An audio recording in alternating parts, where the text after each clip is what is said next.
Chapter 531, Forest Hunt 2.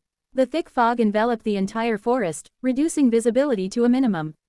The slender, yet sharp branches of the trees protruded through the fog, obstructing the movement of anyone within. The air was dry, making breathing rather difficult as a faint scent of decay lingered in the air. Swoosh, swoosh, several figures moved within the dense fog, their expressions calm as they surveyed their surroundings. Coming to a stop, one of them bent over, and pressed their fingers against the dirt. He was here. Based on the faint markings on the ground and the temperature, it was clear that their target had been in the area recently. The earth is warmer than the other areas. He stopped her for at least several minutes before leaving. Pinching his fingers, he looked ahead before settling his gaze in a certain direction. He headed that way, he was certain of it. As one of the Order's hounds, an elite group trained for hunting, he was confident in his instincts. Following the clues presented before him, he was certain that their target was close. If we pick up our pace now we can. It was a pity that he didn't understand just how close. In a flash, too quick for him to react, a purplish-green hand emerged from within the fog as it slammed against the side of his face. He quickly tried to force out a scream, but to his horror, he realized that no sound came out of his mouth. .. By the time he realized, it was too late. His body suddenly grew limp and he quickly lost consciousness. Thump. Everything unfolded so quickly that no one around him could react in time. Yet, as members of an elite group trained by the Order, they instinctively knew something had gone wrong. Though no sound reached their ears, they sensed the subtle fluctuation of mana in the air. That was enough for them. Over there, I see him. Magic circles quickly floated in the air, all pointed in the direction of where Julian was. With his body fully exposed, Julian lifted his hand from the body and scanned his surroundings. Pressing his foot into the ground, he stepped back, his form blending seamlessly with the fog around him. The spells rained down shortly after. Wham! Unfortunately, none of the spells found their targets. It missed. Activate your cloaks. Hide within the fog. The hounds were an elite group for good reason. Even after missing their target, none of them faltered. Instead, they swiftly donned specialized cloaks that allowed their bodies to merge seamlessly with the surrounding fog. In just a few short seconds, they all disappeared. But was that truly enough? Swoosh. Suddenly, as if he were a ghost, Julian reappeared, sending a wave of panic through the hounds. He seized one by the head with both hands, forcing their body to go limp. Thump. His actions were swift and decisive. With one hound already down, Julian turned his gaze in another direction. It was then that everyone saw it. His eyes, bloodshot and wild, as if he had transformed into a demon. The sight froze one of the hounds in place, while the others were gripped by growing panic. He can see through the fog. Realization quickly dawned on them, but it was too late. Releasing all the tension in his foot, Julian's body shot towards one of the hounds. Support, quickly. This time, his movements were clear. Quickly regaining their composure, several hounds rushed toward Julian's path, unleashing spells and weapons aimed precisely at the spot he was heading. But just as the attacks were about to land, his body vanished. Ah! A scream followed right after as a body fell to the floor. Everyone froze on the spot, slowly turning their heads back to see two bodies on the floor. This illusion. Quickly. Get OU. Shish. A figure appeared all of a sudden, his finger placed against his lips. Let's not make too much noise, okay? Julian's hand shot forward, seeming to grow larger in the hound's eyes as terror consumed him. His entire body trembled with the instinct to run, but running was impossible. In an instant, the hand pressed firmly against his face. Thump. And his body fell. Julian's bloodshot eyes locked onto the remaining hounds, his demonic expression seeming to rise straight from the depths of hell. Of the remaining hounds, only two were left as their hearts pounded erratically, the fear gripping at their ankles tightly, rooting them in place. A chilling smile spread across Julian's lips as two figures emerged silently behind the hounds, catching them off guard. Panic overtook them as they darted in the opposite direction, only to be stopped in their tracks by two massive hands that seized their heads simultaneously. You fell for it, Julian's cold voice whispered quietly in their ears as they realized what had happened, but it was too late. Thump, thump, their consciousness quickly slipped away, and their bodies crumpled to the ground. From the moment Julian emerged and attacked, no more than 30 seconds had passed. It was practically like a flash of lightning or the strike of a matchstick. He was direct and efficient. Letting out a long breath, Julian quickly collected his breath and looked around him. This is quite different from my usual style. He was somewhat surprised by the result of his attack. No, surprised wouldn't be the right word. Julian understood he had always been capable of pulling something like this before, but he had been too preoccupied with developing his domain to truly utilize his skills efficiently. He also didn't need the fog to help him. With his skills, he could create his very own fog. Now that he had the ability to mimic sounds and noises, Julian realized the possibilities for his skills were limitless, and most importantly, as Julian gazed into the distance, a sharp sting suddenly hit his eyes. Several clusters of red emerged in his vision, rapidly closing in on his position. They're coming. Julian looked down at the bodies around him and quickly gathered them up. He didn't kill any of them. Not out of kindness, but because he recalled the words Atlas had once spoken to him. Lowering his head, he briefly looked at his four-leaved clover before pulling his hand back and slowly fading into the fog. He wasn't worried about the people he had knocked out. They'll need at least a few weeks to fully recover. He had not only used curse magic on them but also emotive magic. Their brains were fried, and for now, they would pose no threat to him. Most importantly, they could serve as a good distraction. Then again, it didn't really matter to him if they recovered. He could just do it again. This was a nice training ground. Swoosh. His figure fully faded shortly after. A few seconds after his figure faded, several figures appeared. Over here, I felt something over. They quickly stopped upon noticing the numerous bodies on the ground. What happened? Their shock merely persisted for a few seconds before they quickly realized they were still breathing. They're alive. Should we help them? No, it'll just make us lose valuable time. This is probably what he wants. A figure emerged shortly after, his deep black eyes sweeping over the bodies. His very presence seemed to press down on the surroundings, casting a heavy, oppressive aura. Would you look at this? Trailing behind him was Libra, a playful smile curling on her lips as her green eyes scanned the area, searching for any trace of their prey. It was unfortunate that she found nothing. As if he had turned into the fog itself, all traces of him appeared to have faded. He seems to be a bit trickier than expected. With that being said, she didn't seem at all disappointed. In fact, she was excited. How could she not? Things were just starting to become interesting. So, he wants to reverse the roles. Instead of being the hunted, he wants to be the hunter. Libra laughed in amusement. She found this sort of behavior to be a little cute.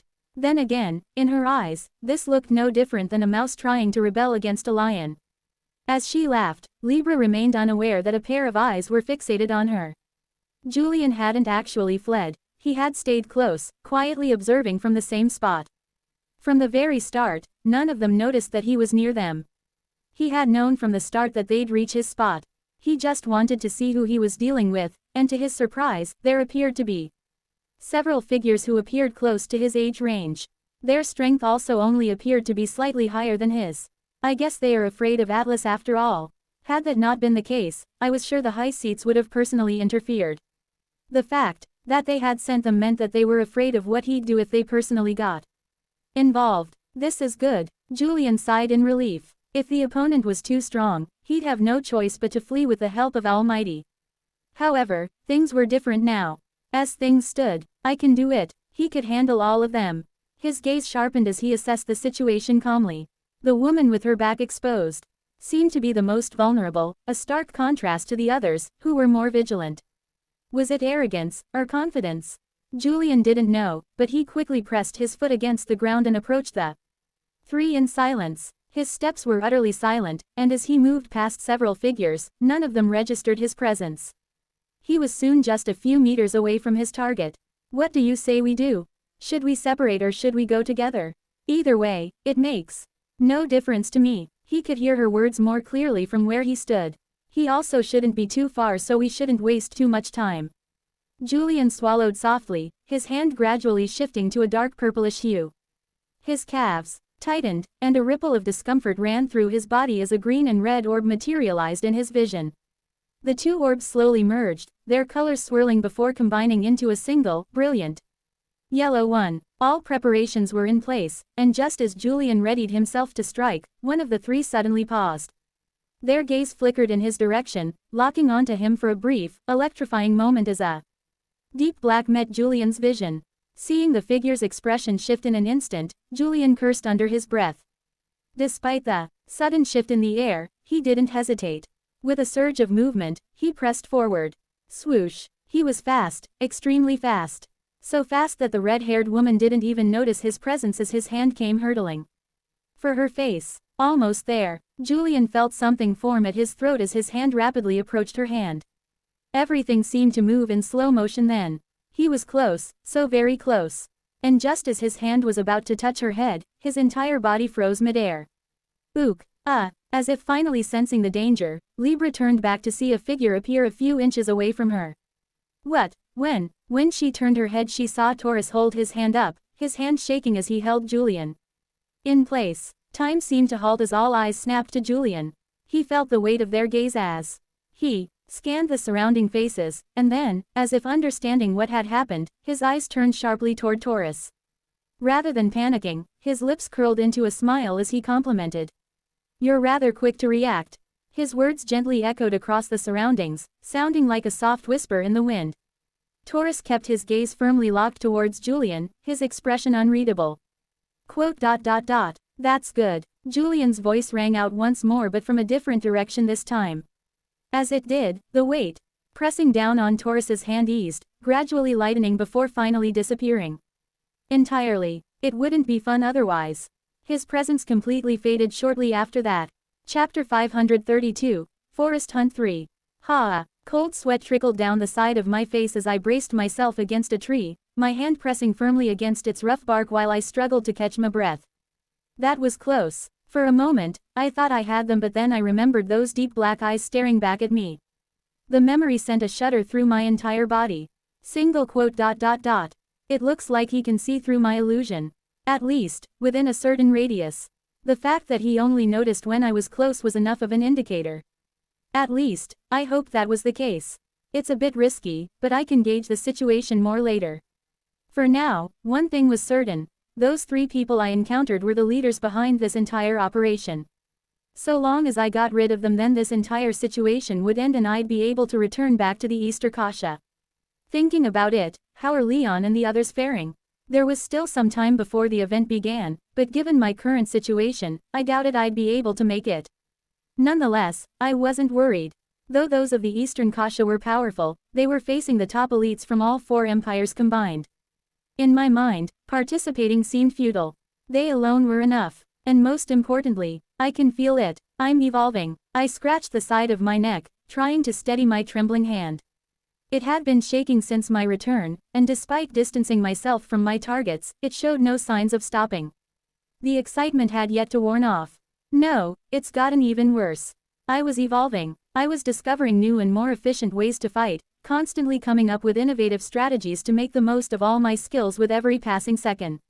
I didn't want to let go of this feeling. I wanted to experience more of it. More, I can evolve even more. Scratch. I scratched the side of my neck, frustration creeping in. This wasn't enough. I had more skills at my disposal, skills I hadn't fully tapped into yet. In particular, identities. I had many identities residing in my mind, most of whom I rarely invoked. I only called on them to draw from their experiences and make them my own. Outside of that, I seldom summoned them. I was afraid they'd take over me. But that was no longer the case. The current me was different from the past me. I wasn't afraid of the personalities taking over. I was sane enough to not allow that to happen. I was no longer mentally unstable. And for that reason, my vision began to fade to gray as my rapidly beating heart gradually steadied. Scratch. Everything around me began to feel dull, mundane, as if the world had lost its joys and sorrows. Lowering my hand and staring at the red that stained my fingers, my lips started to quiver. As my heart, which had gradually steadied, began to race again, my figure slowly melded with the surroundings, seamlessly blending into the environment. I currently had 1/5 of my mana remaining. This meant that I only had one shot to see it. But that was enough. This is enough. That bastard. A piercing scream tore through the dense fog, echoing ominously as one of the trees splintered and shattered. Fire danced across Libra's fingertips as her teeth gnashed together. I'll fucking kill him. I'll kill him. Anger surged within her as she recalled the events from moments ago. She didn't even notice his presence before he suddenly appeared behind her. Had it not been for Ark, With fury boiling over, she drove her fist into a nearby tree, shattering it in a single, devastating punch. Bang! Her chest rose and fell repeatedly as flames surged from her entire body. Used to her erratic behavior, neither Taurus nor Sagittarius appeared fazed.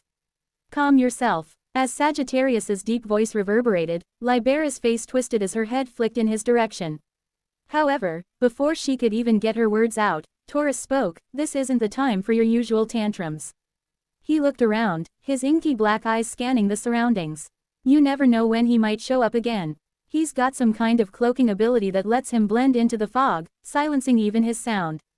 It was a rather troublesome ability. Had it not been for his special eyes, he would have been unable to react in time. Then again, he did have his eyes. So long as I'm here, he shouldn't be able to pull that trick again. He won't even if you weren't here. Libra spat, a small cloud of smoke escaping her lips. She then pressed her foot firmly against the ground, sending rippling waves of heat radiating in circular patterns across her surroundings. So long as he gets anywhere near, I'll be able to detect it. The ripples seamlessly merged with the foggy surroundings as Libra's breathing steadied, her chest rising and falling in rhythm. Gradually, her eyes sharpened, gleaming with a certain coldness that seemed like a stark contrast to her fiery attitude. Neither Taurus nor Sagittarius said a word. Following her lead, the group marched forward. Taurus's vigilant eyes scanned the surroundings, while Libra focused intently on her ripples. The instant she detected even the slightest fluctuation in temperature, she prepared to strike. She wasn't going to let him escape this time. Marching forward, the remaining members of the hounds formed a tight net around the forest, cutting off any escape routes for Julian, who had seemingly vanished like a ghost. Even though he could vanish from their sight, none of the members were worried. Their minds were connected. Thanks to Sagittarius's special ability, if anything occurred near the vicinity of any of the members, they would instantly know.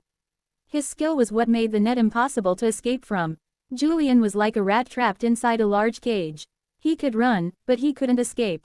Still nothing. Libra suddenly spoke, her eyes narrowing even further as she sent another pulse radiating outward. No, keep looking. Narrow down the net and make it so that he shows himself. Ha! Libra interrupted Taurus with a sharp shout, slamming her foot against the ground. A powerful pulse surged outward, revealing the faint silhouette of a figure in the distance. The moment Julian's figure was revealed, her lips twisted into a smile. I found you. In that split second, dozens of eyes locked onto the single figure in the distance. Figures emerged from behind and in front of him, closing in from all sides, leaving him with no escape. I've been found. Rather than being scared, Julian cocked his head. He didn't appear calm, but something about his demeanor felt a little unsettling. In particular his lips. They were continuously trembling. That was until his face twisted into a smile, eerily similar to Libra's. However, unlike hers, his smile was far more unsettling. Surrounded on all sides with no escape, his smile felt entirely out of place. What is he smiling for? His behavior was picked up by Libra and the others as they frowned. As if to add another layer of tension, Julian raised his hand, his fingers counting methodically. One by one, he paused, then held up exactly 3 fingers, his gaze locking onto theirs. What did this? Fuck. Get him, Libra shouted, her face twisted with rage. Taurus stared at Julian's unsettling expression, a strange unease creeping down his spine. He couldn't quite understand why, but despite being vastly outnumbered, Julian remained unnervingly calm. With nearly a dozen hounds surrounding him, how could he possibly maintain such composure? Does he have something up his sleeve? Taurus shook his head. It was impossible, and that was even if he had the aid of the tree. He quickly pointed in his direction, his black eyes gleaming beneath the dense fog around them. Get him. At Taurus's signal, the surrounding hounds sprang into action, their bodies propelling toward him in quick succession. But as if he were nothing more than a ghost, they passed straight through him, his form fading from view. An illusion. Over there. Someone quickly pointed out to the right where a shadow appeared. Just as they were about to act, the fog around them thickened, swallowing their vision and disorienting their senses. Where did he go? I can't see. The hounds were quickly placed in a state of disorder. Disoriented, they had no idea where to focus their attention. At this moment, Taurus finally made his move as he placed his hand over Sagittarius. His eyes instantly locked towards an approaching figure and he quickly shared his view with the surrounding hounds. There, Quote. He's close. Swoosh. A ball of fire hurtled toward Julian, its fiery brilliance casting a harsh light against the thickening fog. The heat radiating from it scorched everything in its path as it shot in his direction at rapid speeds. Die. Bang. The fire hit him head-on. Libra's lips curled into a twisted smile as she saw her attack land, but her satisfaction was fleeting. In the blink of an eye, a figure darted past the ball of fire, seemingly completely unharmed. Ha! Suddenly turning his head, their eyes met, and Libra suddenly felt a chill.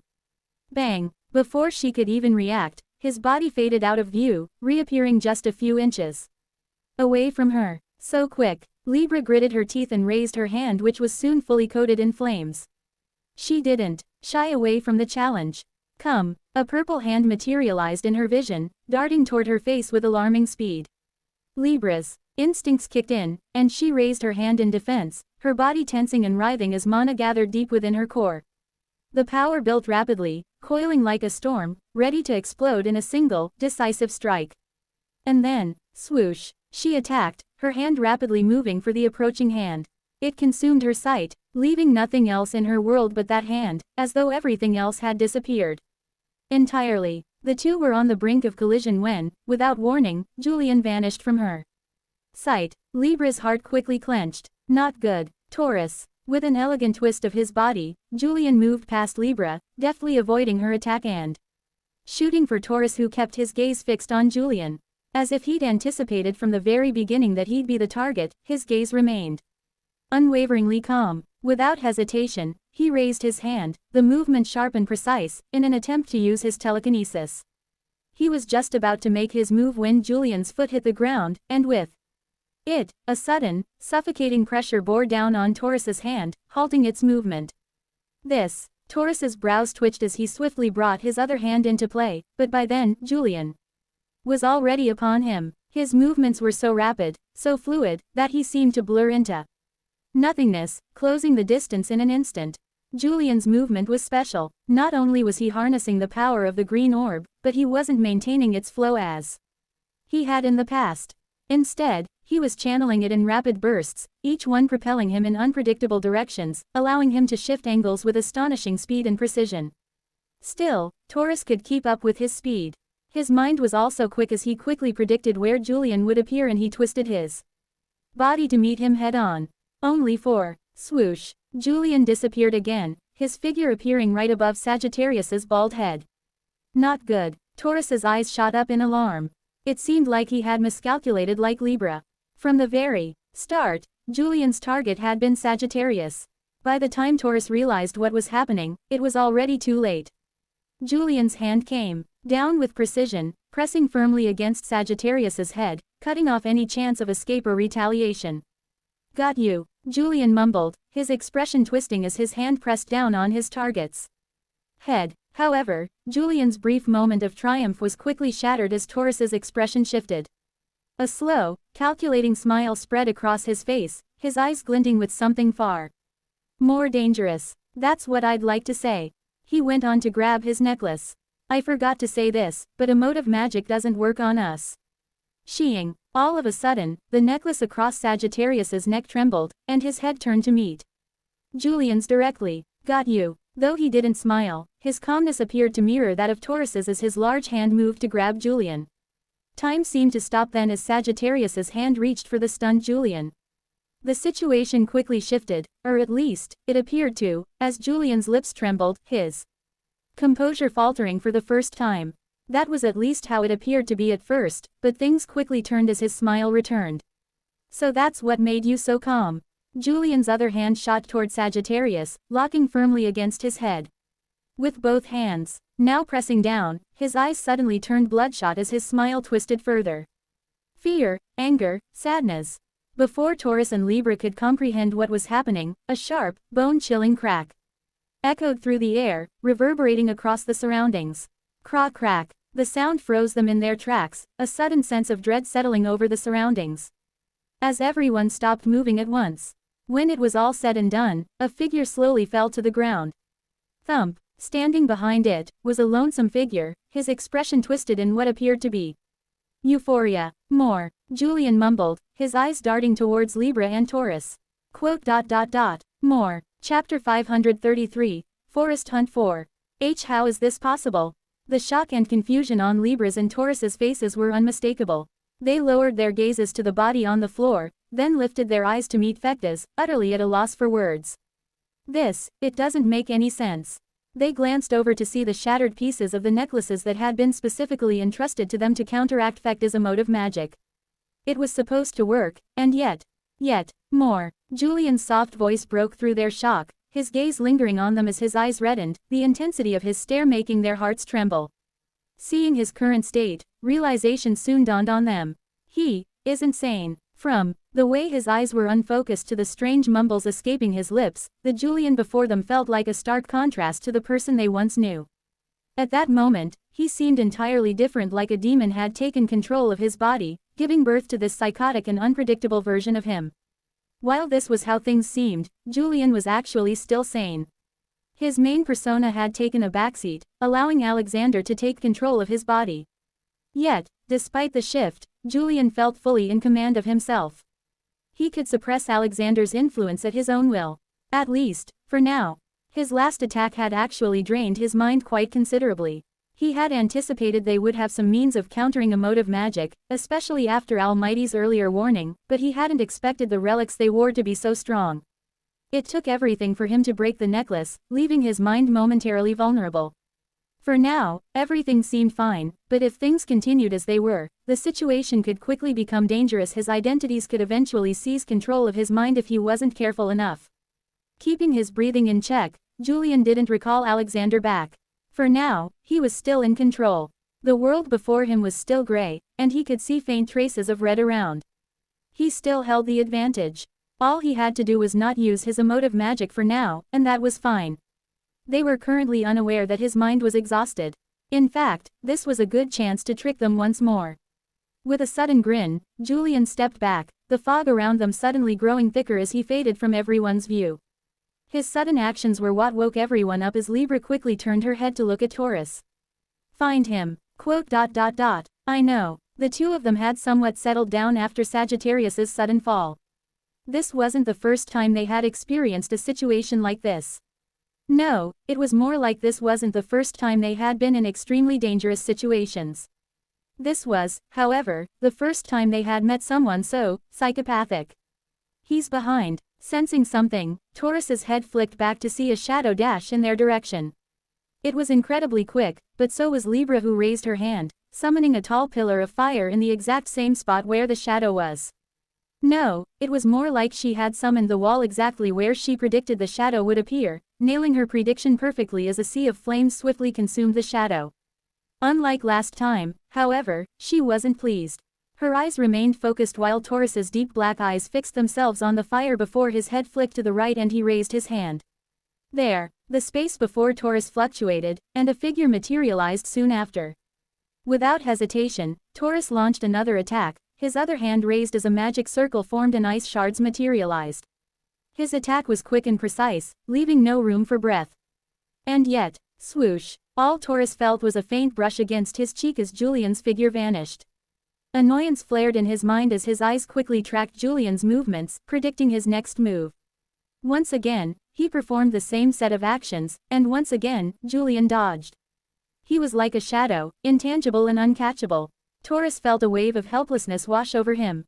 Every time he tried to attack, Julian would simply vanish. As time passed, he noticed Julian's figure becoming more and more blurred, and his eyes began to struggle to keep up with his movements. No, it's even creepier than that. Taurus gradually began to realize he was struggling to identify which figure was Julian's real body, as the illusions grew increasingly lifelike, so convincing that even his all-seeing eyes were starting to be deceived. He's evolving. The realization weighed heavily in his mind, forcing his jaw to clench tightly. If there was one silver lining in the situation, it was that Julian had yet to break through his defenses. He kept on trying, but he failed each time. That was when something quickly dawned on Taurus as he shouted. Libra, he can't use his emotive magic wantonly. He must be exhausted from before. Libra's brow rose in surprise until her lips eventually twisted into a sly smile. Thinking it over, Fekta didn't seem as bold as before. If he had been able to easily break the necklace, he would have had several chances to attack Taurus, but he hadn't. Clearly, he was being cautious. Not only that, Libra was also sure that his mana reserves were running thin. They had been chasing him for quite a while. After killing the Melanchones, and getting rid of several hounds, he was surely tired. Chance. Libra's eyes blazed with flames as a dome began to materialize around her, slowly expanding to encompass the surroundings and enclose the three of them. Taurus was the same, gigantic eyes suddenly forming above them. All of a sudden, Julian's position became clear for the two of them as he suddenly stopped. Julian looked around in surprise. Just glancing at the eye above him, he realized there was nowhere left to hide. It felt as though the eye could see through any disguise, its gaze cutting through everything. But that wasn't all. His breathing grew increasingly labored, sweat dripping down the side of his face as the pressure mounted. As a stinging sensation accompanied the sudden changes, Julian saw several figures, covered in fire heading in his direction. Before he even had the chance to react, the figures suddenly inflated before exploding. Bang, bang, a powerful force engulfed his body, sending him recoiling back and crashing onto the ground. He barely had time to react before he felt several fluctuations behind him, and more figures materialized, their bodies rapidly inflating. Julian's expression turned solemn, but he wasn't at all panicked. Lifting his head to stare at the eye that was staring intently at him, Julian suddenly smiled. It was a smile that seemed to be filled with mockery. As though it was saying, "You see through all my disguises, but can't see through the most important part." Taurus suddenly felt his heart tighten, but by then, it was too late. Julian clenched his hand, and threads materialized, weaving throughout the entire area. Careful. Libra, noticing the sudden shift, turned to look at Taurus, who extended both hands forward in a desperate attempt to stop the threads. But Julian's actions were too swift. More importantly, his threads were no ordinary threads.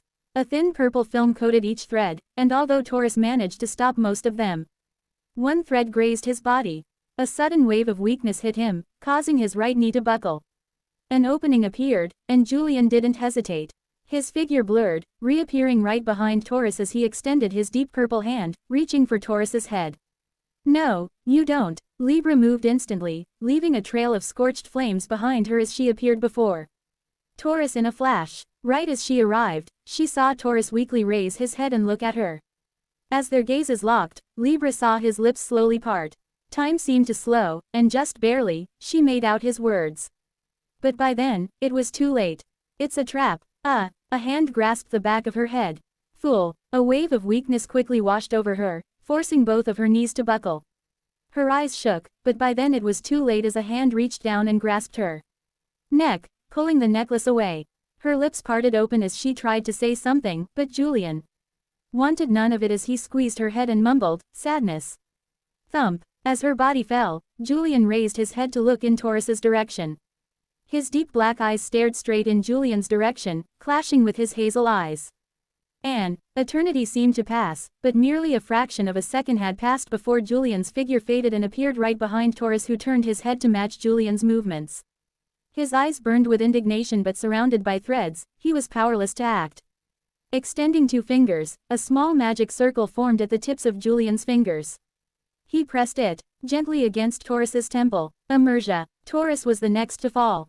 Thump. In just a few minutes, Julian had managed to neutralize the three most powerful members of the group. As the tension settled, dozens of figures emerged from behind the domain, their gazes all fixed on Julian. The entire time, they had been unable to do a thing.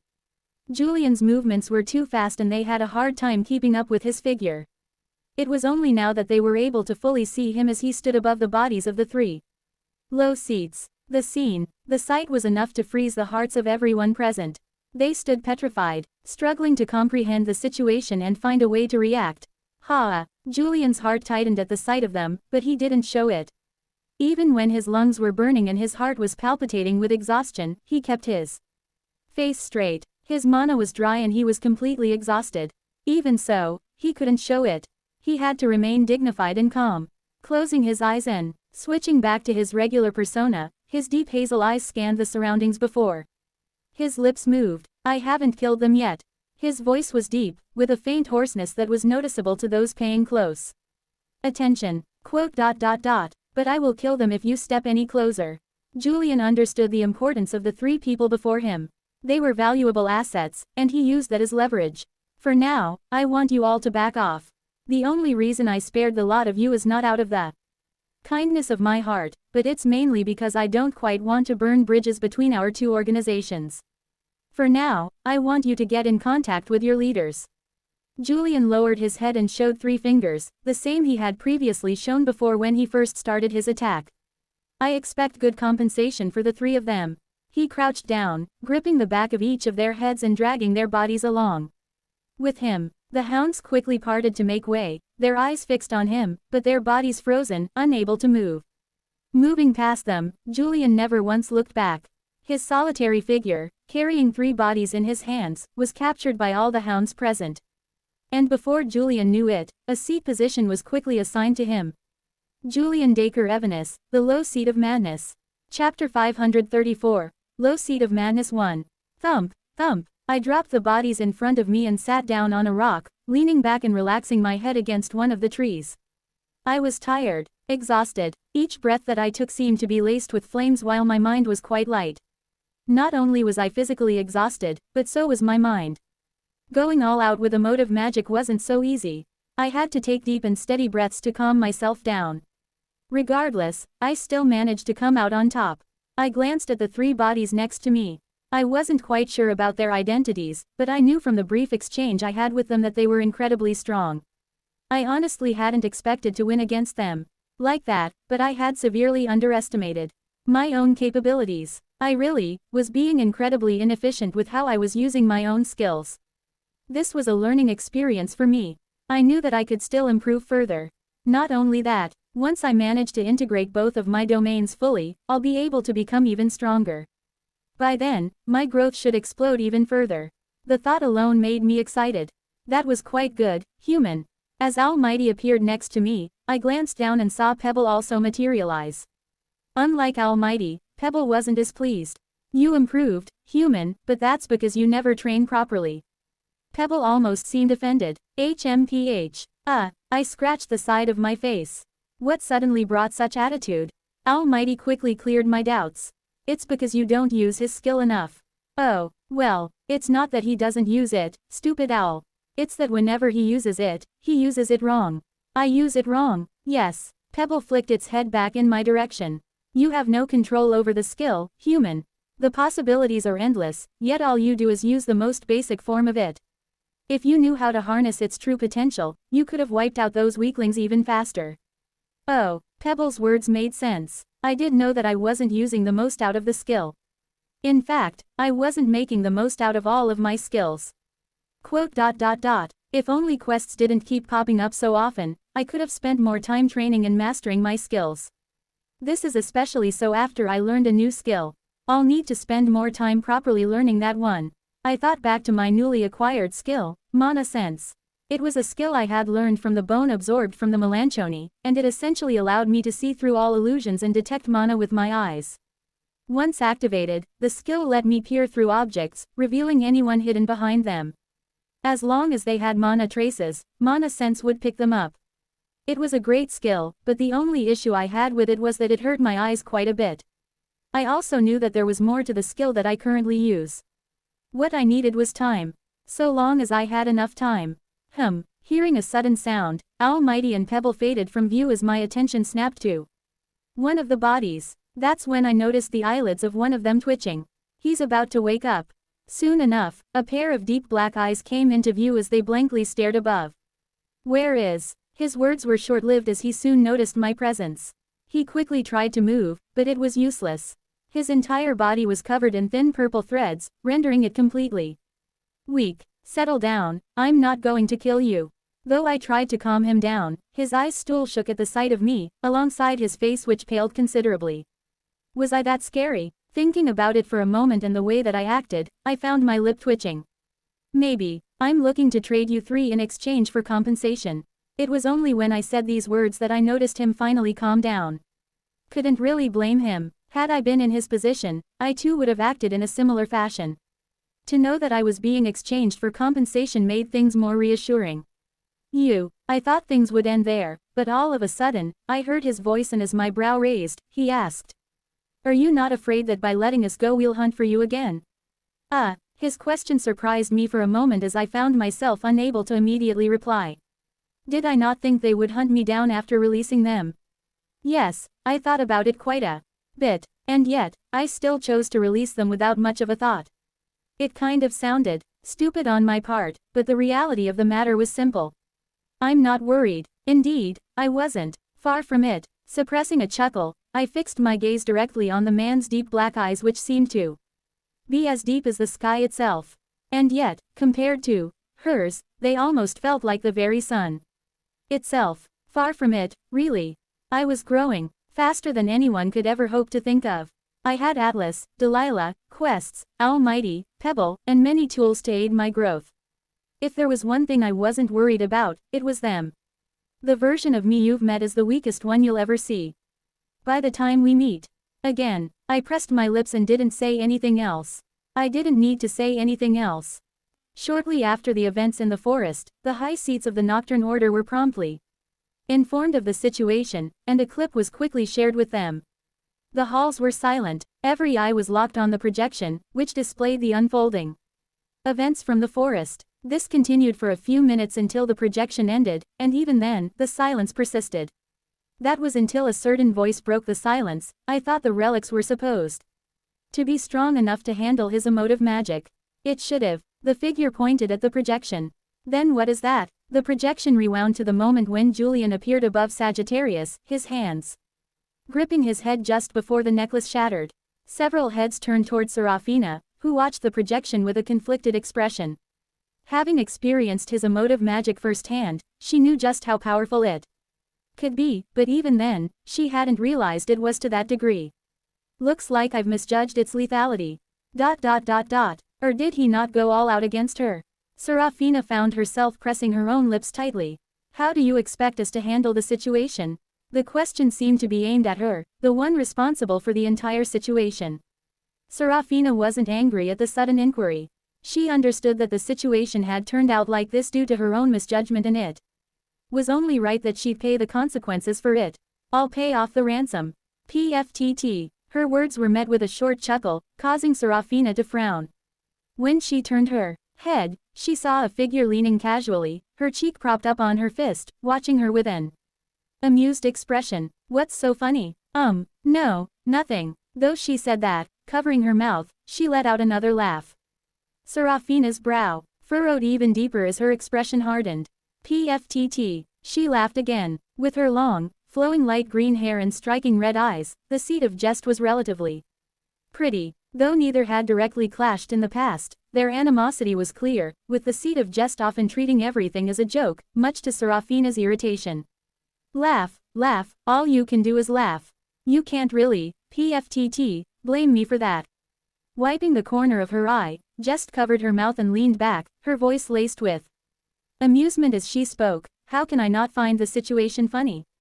Funny? What's so? You offering to pay in our stead? I thought that was funny. Narrowing her eyes, Serafina leaned in closer, locking gazes with the seed of Jest, who met her stare with a knowing look. Who do you think receives the money that you pay off? Obvious. Your son. Jest's voice cut through Serafina's, leaving her stunned as the entire place fell into a state of silence. The money will go to your son. Repeating her point, the seed of Jest suddenly burst into another fit of laughter, her amusement clear. Her crisp, yet melodious laugh reverberated throughout the large halls as she continued, like that for the next few seconds before finally calming down and looking at the black-faced Serafina. Now, don't make such an expression. It'll make your wrinkles more evident. She covered her mouth once more, stifling yet another laugh before looking towards the other seats. Does nobody else find the situation amusing? Her words pierced through the hall. I find it hilarious how she's acting like she's biting the bullet for her mistakes when the one directly benefiting is her. We're talking about her damn son. No longer was she laughing. One could even see hints of madness in Jest's eyes as she looked around. She does raise a good point. That's true. Despite the madness, her words made sense. Even the other seats had no other choice but to agree as they all looked at Serafina with narrowed eyes. Feeling all the attention directed towards her, Serafina didn't look at all disturbed. He is indeed my son. This was something that everyone knew. But I have never treated him as such. She was merely a mother, in name. I've given up everything to be here. My achievements speak for myself. Her eyes swept the hall, pausing on several seats. Quote. And if we really have to pin the faults on someone, it sure as heck looks like a few of you shouldn't be spared. The atmosphere became incredibly tense all of a sudden. What do you mean by? Stop acting like you don't know what I'm talking about. Serafina spat, her words becoming less curt with each passing second. I may not have assessed his strength well, but it doesn't change the fact that it was your disciples who failed. She pointed at the projection, a jeer spreading across her features. Quite pathetically at that. She was just about to follow up when all of a sudden, she found her words stripped out of her mouth. She wasn't the only one. Everyone found themselves in a similar situation and their eyes widened in surprise. Before they could even figure out what had happened, the space before them fluctuated, and a figure emerged. Now, his presence alone felt like that of a mountain, pressing against their backs and forcing them to bend. As if the very air itself had frozen, the sound of a single step echoed across the spacious hall as all heads bowed down in unison. Nobody said a word. Nobody could say a word. Because he was here. Chapter 535. Low Seat of Madness 2. Silence. The large halls were shrouded in silence, every head bowed in submission before the figure that stood at the center. It was as if the very air had changed under his presence. No one dared to utter a single word, the air growing heavier with each passing moment, each breath feeling increasingly suffocating. All high seats found themselves swallowing hard, their minds questioning the same thing: why is he here? That's not a hard question to answer. Cithras began speaking, his voice resonating softly through the hall, effortlessly reading the minds of everyone present. Quote. Dreamist told me all about the situation. I had no choice but to interfere, knowing Dawn's temper. He still seems to be in the dark regarding what you're trying to pull, and it is good that he doesn't. Everyone was well aware of Dawn's temper. In spite of this, they still chose to act. They weren't really scared of Dawn considering that he was only one person, but the aftermath would indeed be quite troublesome. Oh, it looks like all of you severely underestimate Dawn's temper. Yet again reading their minds, Cithras shook his head. His features remained void, his face completely faceless, and yet, through the subtle movements of his body and the tone of his voice, everyone could vividly picture the expression he must have been wearing. It was one filled with amusement. I'll just put it this way. Cithras's calm voice quietly reverberated throughout. His temper is the reason why I had no choice but to step in. After all, his gaze swept the entire hall, a terrifying pressure mounting on everyone present. Quote. I don't want to lose any of you. Though his voice was quiet, it carried a chilling weight that made the entire room feel as if it had frozen over. All heads remained bowed, not a single soul daring to lift their gaze toward him. The meaning behind his words was clear. They might be able to take down Dawn, but that would be at the expense of several of their own. Was Dawn really this strong? A few of them had their doubts, but they tried their best not to think about it. In fact, none of the people in the room even tried to entertain a single thought. After all, Cithras could see right through their minds. It seems like we're all on the same page. As Cithras's tone lightened, he glanced around before clapping cheerfully. He strode over to the nearby projection and began replaying the projection everyone had been watching. Though their heads remained bowed, unable to witness his expression, his next words were enough to make his reaction unmistakably clear. He's not bad at all. It seems like his emotive magic has gotten even stronger. He seemed impressed, and the hearts of the people in the room trembled. There's still a lot of room for him to improve, but not bad, not bad. Each one of his praises felt like a dagger to their hearts. Reward him generously when you're negotiating for your disciples, return, Cithras said with a casual cheeriness that felt oddly out of place. I'll make sure to keep things quiet so Dawn doesn't catch wind of what transpired. Pausing for a second, his gaze suddenly paused on a certain person as his head cocked to the side. The figure trembled. Now that I think about it, I never asked why you were chasing after it. Was it because of your failed mission, or was it because of something else? Raising her head cautiously, Serafina found herself face to face with Cithras. Her breath hitched as she swallowed hard and responded, her voice trembling slightly. No. Oh, then why did you try to attack him? Because. Serafina swallowed again. Quote. I feel like he might be a spy planted by my husband. They sure are taking their sweet time. Leaning against the tree, I could feel several pairs of eyes fixed on me, their stares burning holes in my direction. I chose to ignore them, closing my eyes to focus on regaining my strength. An hour had passed since the fight had ended, and I still hadn't heard anything from those of the Nocturne Order. I was also starting to become a little nervous. They're not going to discard them, right? The thought made my heart race a little faster. Given the kind of organization I was up against, that thought only grew stronger with every passing second. While the people in front of me were undeniably talented, they still ended up losing to me. If this organization was anything like the one from the Nurs Ansifa Empire, then it's a very real possibility. Sitting up, I focused on the three people in front of me, holding my breath. Just as I was about to speak, a rustling sound grabbed my attention, and I instinctively turned to my right. Russell Tilda. My body tensed and my hand twitched. Just as I was about to rise, a dark silhouette draped in a black hoodie emerged, their figure briefly lingering on me before shifting to focus on the three people in front of me.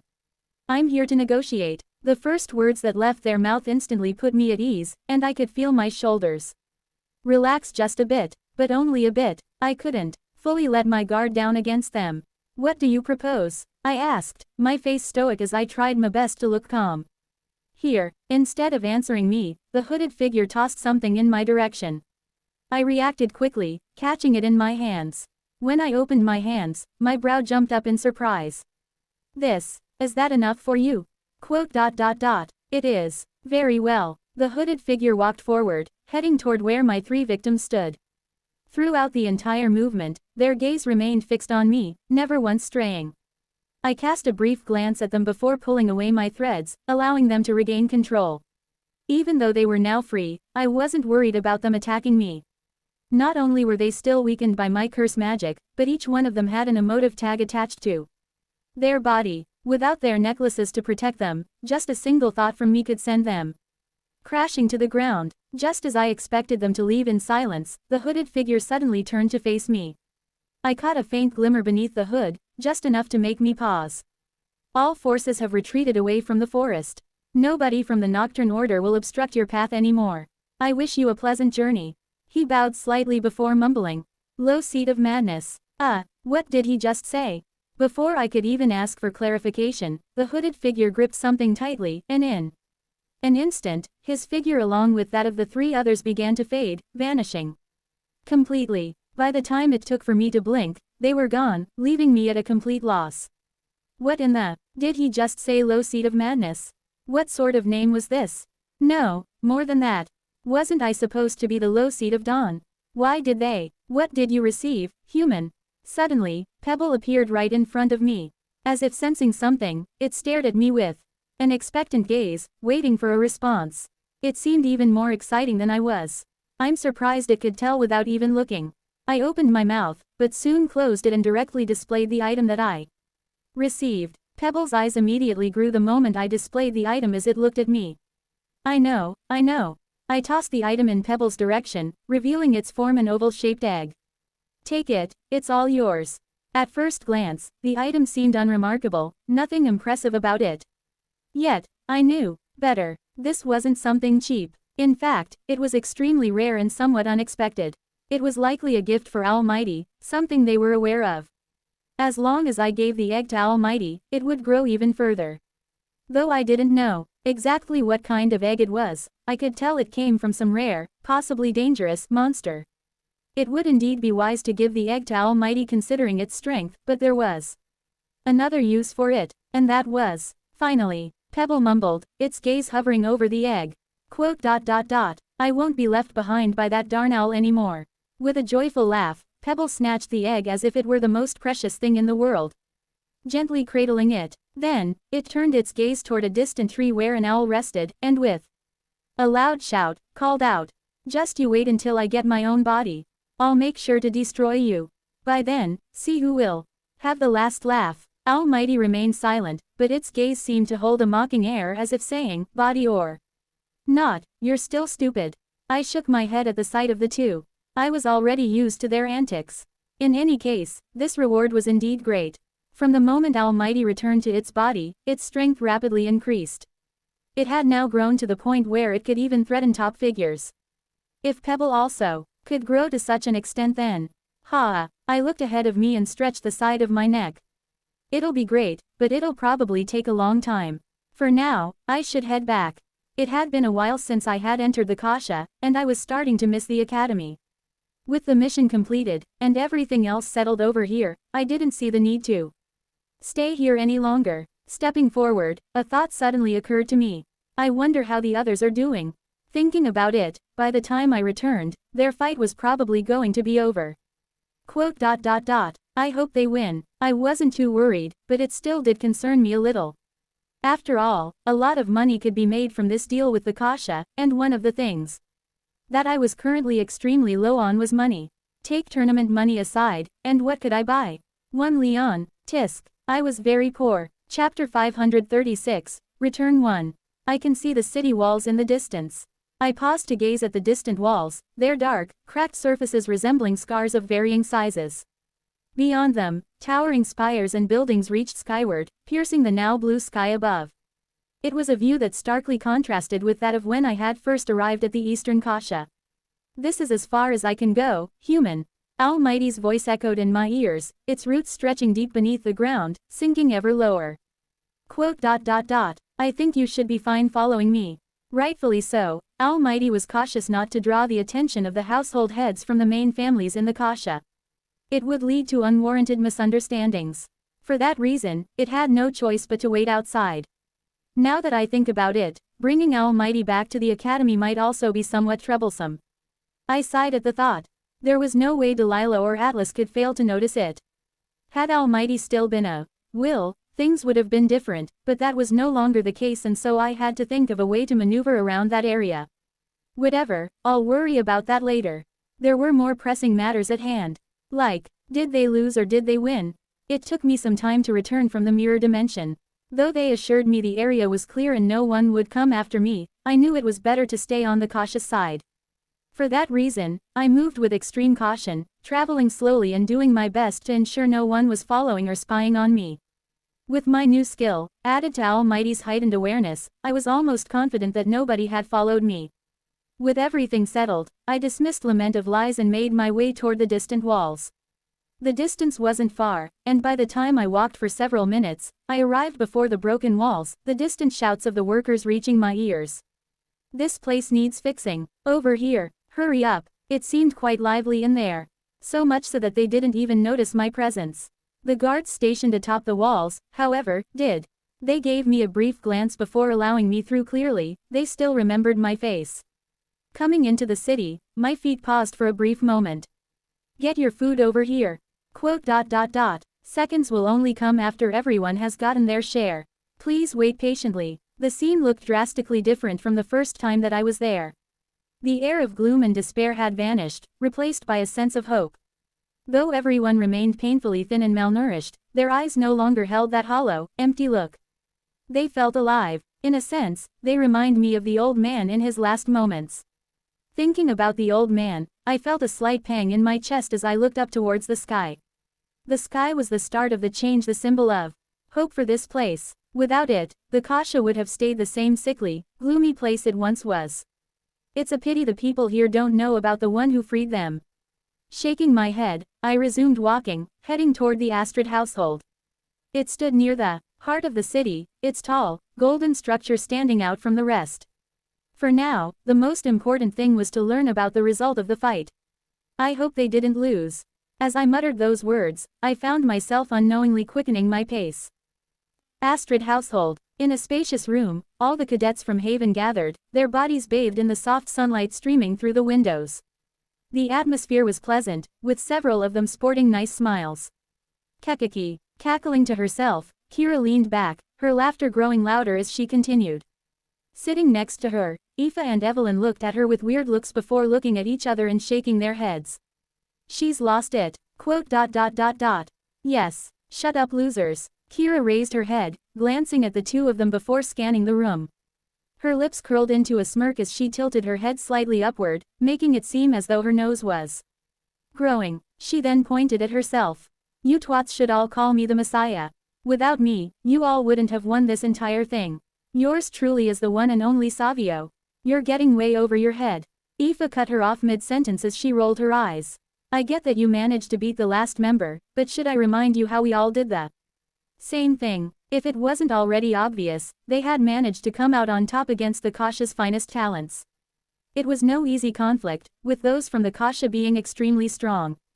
Unfortunately for them, there were several monsters in their team. Let alone Leon, Keys, Amael, and Kalian were freaks of nature, individuals so powerful that even those from the Kasha struggled to contend with them. This was especially so for Keys, who seemed to have gotten even stronger than before. The four of them managed to knock out their respective opponents, taking down the next ones as well before finally leaving, worn out from exhaustion. With the fight following a King of the Ring format, the team with the last person standing in their corner was set to claim victory.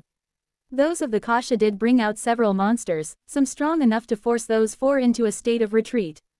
However, in the end, they still managed to come out on top. It was just unfortunate that Kira had to be the last one standing in the ring. With the last opponent tired, all she had to do was throw one spell before winning. Kakakakaka. Her victory only fueled her already inflated ego. They should start making a church just for me. The Church of Kira Tilda. Aoife's face winced, and so did Evelyn and several other people. Before things could escalate even further, a certain ringing sound caught everyone's attention. When all eyes turned, they landed on the small figure hunched in the corner, her bloodshot eyes fixed on the tiny device in front of her, her finger tapping repeatedly at the display. "It's not working," the small child mumbled to herself, bringing her thumb to her mouth and nervously chewing on her nails. How could this be? At the same time, she scratched the side of her neck. Aoife's expression changed as she pursed her lips. "This is getting out of hand. You need to do something about that," Evelyn said, her eyes falling on the hunched over child. She looked no different than an addict battling their own demons. "You think I don't know?" The current state of Teresa was worrying. With no Justice Man transmissions, Teresa spiraled into a dark place. She now resembled a feral cat, ready to pounce on anyone who dared to come too close. "My precious." Quote? In any case, what do you think will happen now that we've won? Aoife suddenly asked, turning her attention towards Leon, who had been quietly staring at the window the entire time. As if realizing she was talking to him, he blinked his eyes before replying. "I don't know. They'll probably tell us later. It's been several hours already since the fights." Aoife checked the time. 3 hours exactly. Beats me, to be honest. Leon shrugged. "I'd say they are probably discussing with each other right now. We'll know soon enough." "I guess that's fair. Considering how long the last meeting had dragged on, this sort of made sense." Whatever the case was, they had proven their strength. Now, it was up to them to uphold their promise. She had already sent a message back to the academy. They would be coming to pick them up soon. It was for that reason that she wasn't overly concerned about their safety. To talk. Suddenly, a knock echoed through the room, and all eyes turned toward the door. "Are they here?" As everyone tensed and prepared to move, the door swung open, revealing a pair of hazel eyes. Stunned, no one spoke a word, standing frozen in place, unable to react to his sudden appearance. There was something about him that felt different than the past. He was strong, everyone knew that. In fact, he was probably the strongest in the entire room. However, the current him felt different than in the past. His presence alone almost felt suffocating. What happened? Did he become stronger again? The thought made the expressions of a few change. Unaware of their thoughts, Julian scanned the room, his gaze falling first on Leon, and then the rest. They all were looking at him with the same stunned and confused expression. He scratched the back of his head. "I take it that you all lost." Julian closed his eyes and shook his head. That's disappointing, honestly." His words only deepened the speechlessness, leaving the already stunned cadets at a complete loss for words. Then again, it is also my fault for missing it. It couldn't be helped. Trouble just loved to find its way to him. Taking a seat next to Leon, Julian looked at him and shook his head. "I'm most disappointed in you, honestly." A question mark popped on top of Leon's head as his face changed in a way that seemed to say, "What did I even do?" It then clicked, and his face fell. "Let me guess, I lost market value. You're disappointed because losing would mean I lose. Market value, right?" Julian tilted his head back, looking surprised. He was about to speak again when Leon cut him off. "How do I know?" Yet again, Julian looked surprised. Leon was reading his mind completely. It's because you're predictable. All you do is recycle your old puns and insults. You're unoriginal, and they're getting old. The room turned silent then, all eyes shifted on Julian, who blinked his eyes. Feeling everyone's gaze, Julian pursed his lips and looked away, his face looking indifferent. He seemed completely unfazed by Leon's words. A pity they couldn't see his vision. Filled square LVL4. Sadness express plus 0.2%. Or the subtle quivering of his lower lip. Chapter 537, Return to. Sorry for the delay. It took quite a bit for us to figure out the logistics of the situation. We're done now, so if you would then. The head elder of the Astrid family entered the room where all the cadets were held. As she spoke, her eyes scanned the room before pausing at a familiar figure and her words stopped. You're here. She blinked to make sure she wasn't seeing wrong. Following the events of the match, she had been trying to look for him. His absence was quite noticeable, especially considering how powerful he was. If there was one person she was most worried about in the elimination games, it'd be him. Who would have thought that even without him they'd still lose? The empires are filled with monsters. The Kasha was lagging behind. If they were to catch up to them, then they'd need more time, and most importantly resources. The exchange had opened the eyes of everyone present. A small smirk pulled at the head elder's features as she looked at Julian. Was this what you were trying to achieve by not coming to the exchange? Had he participated and won, some of the other house heads might not have been as persuaded. However, by choosing not to compete and allowing the others to take part, they effectively opened the house heads' eyes, revealing the gap between those from the Kasha and those from the empires. This made the negotiations extremely easy. Looking at Julian once more, Rosanna had to keep her smile in check. To think he'd think so far. The more she looked at him, the more impressed she became. Such a pity he wasn't from the Eastern Kasha. As she lamented her situation, she glanced at the others, a faint smile gracing her lips, before reaching out her hand toward the door. If you all would follow me, please. Despite her position, she spoke courteously, making the others feel more relaxed. There's a lot that we need to discuss. In the meantime, those from your empires will be joining us soon. Rosanna could already feel the presence of several powerful figures approaching their location. They'd be here anytime soon. Following the others past a long and wide corridor, I scratched the back of my head. For some reason, my neck was incredibly itchy. That wasn't even the most troublesome part. Oddly enough, the way the head elder looked at me felt somewhat weird. Whenever our eyes met, she'd return a kind and warm smile. It feels like she's misunderstanding something. But what exactly? I wasn't too sure myself, but seeing how this wasn't a bad thing, I let it play on. She definitely misunderstood something, Leon mumbled as he walked beside me. When I turned my head toward him, I noticed Keys walking alongside him, his expression calm and indifferent, his eyes bobbing up and down in agreement. She did. You too. Leon ignored me and continued. I don't like this. He looked at his hands. I feel somewhat disgusted and I don't even know why. It's as if he's taking credit for something he didn't even do. Quote. Keys didn't answer but instead squinted his eyes. It's likely she believes Julian intentionally skipped the exchange to let us stand out. His absence allowed the group's strengths to shine, which might have made her negotiations with the other heads smoother since they didn't think we were as strong as them at the start. Oh, wow, Keys's words struck me like a bolt of lightning. The warm, yet pleasant gaze suddenly felt clear to me and the corner of my lip couldn't help but twitch. Is that so? Well, it was the furthest thing from the truth, but in hindsight, his words do indeed make sense. Especially considering the timing at which I came back. What a pleasant coincidence. What bullshit. Of course, Leon was anything but happy with the situation. But what could he even do in this situation? He had no idea where I had run off to, and as long as I didn't deny it, he wouldn't be able to say anything. Ah, how satisfying. My chest unknowingly rose as I glanced at Leon. From his squinted eyes to his downward curving lips, he looked like someone who had just eaten shit. What a satisfying expression. It was such a pity that I didn't have my camera with me. If only we're here. The head elder's voice pulled me from my thoughts as she led us into a vast hall. Upon entering, I noticed several dozen people gathered, some familiar, others unfamiliar. The hall was expansive, with tall pillars lining the sides, a spotless marble floor gleaming beneath our feet, and bright lights illuminating the space from above. As we entered, all eyes fell on us. I've brought them. Standing beside the head elders, I also noticed the professors from the academy, who had Been summoned earlier by the head elder. They looked somewhat embarrassed by our presence. It couldn't be helped, they had been practically useless the entire time. Not that I blamed them, Julian's mother's spell had targeted them first, forcing them to leave us and create trouble with the other walls. I'm sure they'll get scolded by the academy. I hope they did. This way, they wouldn't send us out again. Even if the situation within the academy was worse. I was rather exhausted. Single quote.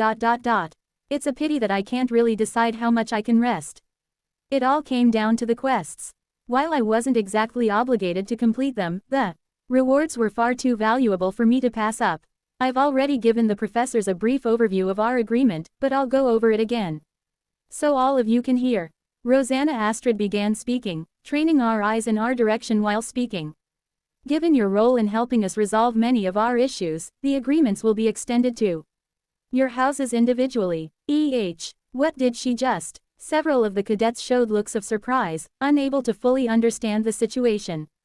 I was also confused, not fully grasping the situation. The only one who seemed to fully grasp the weight of the head elder's words was Aoife. Her eyes widened in surprise as she quietly mumbled, "No way." Given her shock, this was surely something big. I licked my lips in anticipation. I see that many of you are confused. What does it mean for our agreement to extend to your houses individually? She suddenly smiled. It means what it means. We will not have any trade deals with the empires, but your houses individually. The profits from the exchange will be shared amongst us in a 50-50 split. The head elder then began pointing at several people. Generally, they were the ones who had participated in the exchange, with me being the only exception. Either way, it didn't really matter. Leon and I belong to the same household. Of the houses we've agreed to sign exclusive trading deals with, you 11 are the ones we believe have the most promising futures, and are therefore capable of upholding these deals. In the long term, I could see the disappointment on the faces of several of the cadets who weren't selected, but I understood where the head elder was coming from. What she wanted was to maintain a good relationship with the top elites. She likely saw us as the future leaders of the four empires, and by securing trade deals with us, she aimed to maintain a close relationship. It was also a means to have us connected with them. Considering the enormous profits the trades would bring to our households if anything were to happen to them, we'd have no choice but to come to their aid unless, of course, we no longer cared for the profits, which was unlikely. We were talking about a lot of money here. This was generally good news, but I couldn't help but feel a little annoyed. It would be nice if my household were a good one, but considering the kind of person the family head is, I'm not so sure a sudden deal like this would be a good thing. The deal would be like giving wings to a tiger. There weren't many people who could scare me at this point, but something about Aldrich genuinely made me feel uneasy. He was someone that I couldn't read at all, and he was also someone who seemed to be able to read me completely. I didn't know how to feel about the current deal. The household becoming stronger and richer would benefit me too, especially if I want to acquire the mirror crack in Elner. But that's only if he's willing to provide the money for it. Once this was over, I needed to talk with Aldrich again in order to strike a deal with him. Single quote. I'm sure I can work something out. For those that haven't been called out, please don't worry. I'm sure all of you can understand that we can't simply strike a deal with everyone. The reason why we chose the 11 of them is due to their contributions and talents. The head elder didn't mince her words. She directly told things as I figured them out to be. However, just because we aren't striking a deal with your family doesn't mean we aren't doing anything for you. If it's monetary compensation you're seeking for helping us here, we can provide it. If there's a resource you need, feel free to come to our treasury and take whatever you want. As friends of the Kasha, we will naturally treat you well. Her words brought light to some of the cadets who previously looked disappointed. While their rewards paled in comparison to ours, which would bring a lot of money to our households, their rewards were also quite good. I watched the scene and nodded to myself. I guess that's fair. Num. I was a little envious though. I also wanted to choose something from the want some. Sure. Something sweet entered my mouth and I started chewing on it. In any case, how is it? Pretty good. A little too sweet though. My body froze suddenly as I raised my head. A pair of black eyes stared back at me, squinting at the side as if amused by my reaction, and my heart tightened in response. Looking around me and seeing the world freeze, something formed at my throat as I managed a soft mumble. When did Chapter 538, Return 3. The surroundings were still. It was as if time itself had stopped, and as I looked around, I found myself unable to utter a single word. How did she know? More importantly, when did you get here? Question mark quote. Delilah tilted her head and popped a chocolate bar into her mouth, her eyes squinting slightly at the corners as she savored the rich, satisfying taste. Indeed, chocolate was one of the few rare things that could get her face to change. The tip of her tongue lightly licked her coral lips. I was here the entire time. No, you weren't. I thought about it for a while but held my tongue. She probably meant she had been here since the start of the meeting. Did nobody notice you? Even if they tried, they wouldn't be able to. Right. I then looked around and stared at the people around me, frozen in place. I couldn't really grasp what was happening around me, but if there was one thing that I could tell, it was one thing. She's gotten stronger again. I had never seen the full extent of Delilah's strength in the past. I knew she was strong, but never to the extent. I could only make a few guesses based on the pressure that she gave out in her actions. This time, however, I clearly felt something different from her. She's exuding the same pressure the old man had just before he passed away. My mouth went dry, and I licked my lips. A thought occurred to me and something pressed against the back of my throat. Don't tell me she's close to reaching the zenith. Could she really do it? What are you thinking so deeply about? You're too close. When I lifted my head to respond, I suddenly realized she was standing just a few inches away, her gaze fixed intently on my nose. My heart almost leapt out of my chest as I took a step back, but before I could even do so, a hand pressed against my shoulder. Stay. What? Why? What are you looking at? You. You. Once again, I licked my lips. My gaze dropped briefly, following Delilah's eyes as her lashes fluttered. Because of how close we were, I almost felt like they might brush against me if either of us moved. When I leaned back against one of the pillars, Delilah's head followed like a magnet.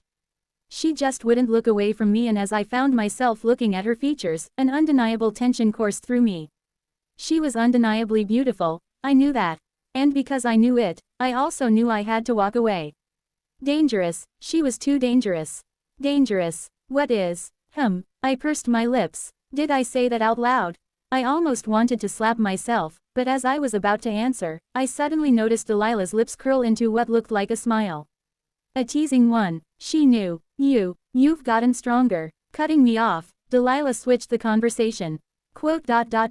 Your rate of progress is very fast. Her words contained a hint of something, but I kept silent. I couldn't tell her that I had cheated with the quests. Besides, I was certain she was already accustomed to my progress being like this. At least, as far as I'm aware of. She just never really showed it. As a matter of fact, she never really showed much. In any case, did you stop time just to tell me that? That was a bit, how should I say, extra. No. Though Delilah said that, her gaze turned sideways. She seemed to be avoiding eye contact. Tilting my head, she tilted her head further. As expected, this really was the case. I had plenty of questions swirling in my mind at that moment, but it felt like pushing further probably wasn't the right thing to do. In the end, I just laughed. What? Why? It only seemed to confuse her, but all it did was make me laugh even more. Why? I can't believe they're willing to strike a deal with our houses. How much money do you think we're going to make? A lot, probably. Fuck. The meeting stretched on for several hours, with the house heads outlining the terms of the deal and how things would unfold from here on. Since none of us were in control of our families yet, we had to send our house representatives to negotiate on our behalf. Everything went smoothly, and most importantly, nobody seemed to have noticed Delilah at all. She had been standing there beside everyone the whole time, yet no one seemed to notice her at all. It was as if she was a ghost. Was this some sort of new skill of hers, or was it something she could have done since the start? If she really could have done this from the start, why in the world did she polymorph into a child so often? I silently clicked my tongue before tossing the issue to the back of my mind. There were more pressing matters at hand. Are you going to contact him? I'm thinking about it. You should. I know. So do it. You talk too much. Leon's constant nagging was starting to give me a headache. I understood where he was coming from, but the last thing I wanted to do was talk to the family head. He gave me the creeps. If you keep dragging this, then I might do it in your stead. Quote. Would you actually? I looked at Leon with a hopeful look. If he did it then? No. Ah, so he's also scared of the family head. Pussy. 11. Leon raised his brow, looking at me, an expression that seemed to say, coming from you of all people. I ignored him and massaged my face. Fine. In the end, with no other option, I pulled out my communication device and tried to get in touch with Aldrich. The first thing I did was send him a message. One that went, if you aren't busy, call me. There's something I'd like to contact you for. I sat there, fiddling with the communication device in my hand for a minute after sending the message until it finally started vibrating. I stared at it with a complicated expression for a moment before finally answering. Evanston County. It was eerily quiet within Evanston County. With all major issues resolved, the county was experiencing unprecedented growth.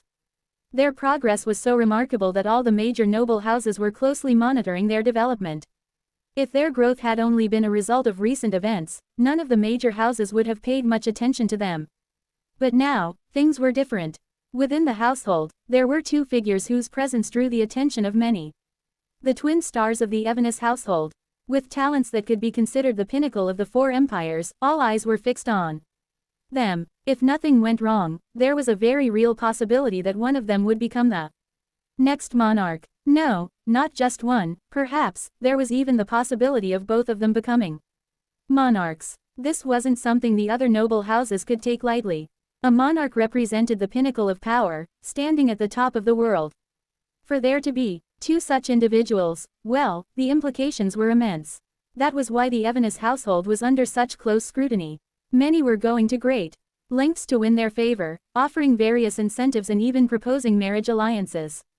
Of course, for every house eager to form alliances, there were those who were less than welcoming. This was especially true for those who had past conflicts with the Evanston household or one of their allied houses, the Verlice household. As a result, finances began to tighten within the household. Many major forces imposed heavy tariffs on their goods or outright refused to trade with them. This put a heavy burden on their finances, especially at a time when they required a lot of capital in order to recover from the recent war the household had sustained. The lack of capital wasn't something that could be easily fixed, forcing Aldrich to rack his brain for a solution for a long time. He had all sorts of different ways to solve the capital problem. But all these problems would require time, which they lacked. The situation was grim. Or at least, that was how it was supposed to be at first. It was then that he received a strange message from his son. Pardon. The corner of Aldrich's mouth twitched ever so slightly as he overheard Julian's words.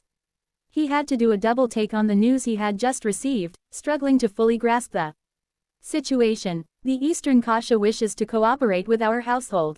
They're offering us trade rights to several exclusive products from their territory.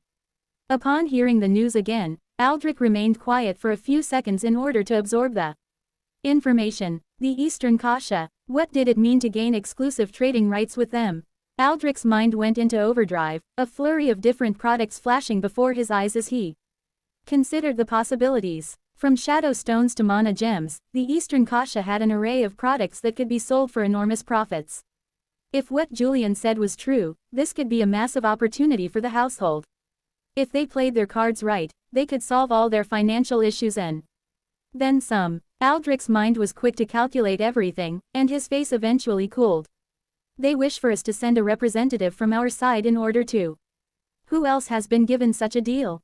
Yes. Confused, Julian stopped. After a short while, he answered. Leon, Aoife, Kira, Evelyn, Aim. Refuse it. Julian's stunned voice reached Aldrich's ears. Did I hear that right? Did you just? Yes, refuse the offer. Make sure everyone sees it, and request something else for your reward. That. Julian was confused at first, but soon something clicked in his mind. Wait, don't tell me. Given our current situation, accepting the deal would lead to unnecessary trouble. I want you to refuse their offer publicly. Julian didn't answer immediately. He seemed to be absorbed in his own thoughts before he carefully opened his mouth, but only as a ruse. Correct.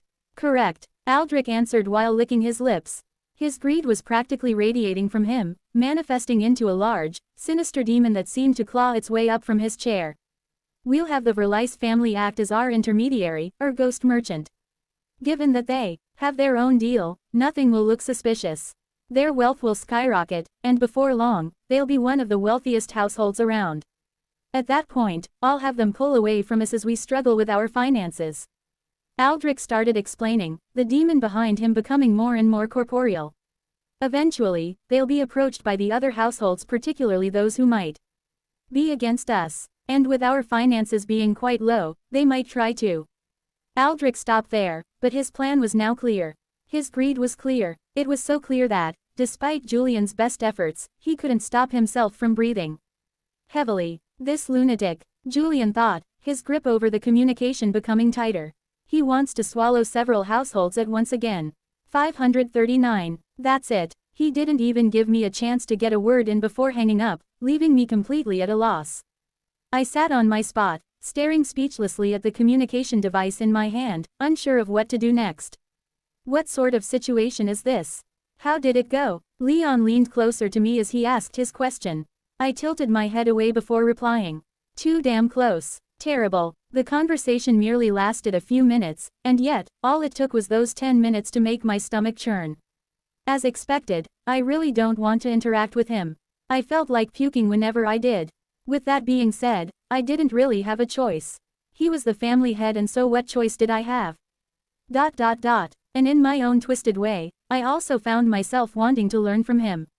How was he able to think so far with just bits and pieces of information? How was he always so cool-headed? Was it merely a disguise like the one I put on, or was he truly just naturally cool-headed? There were a lot of things that I could learn from him.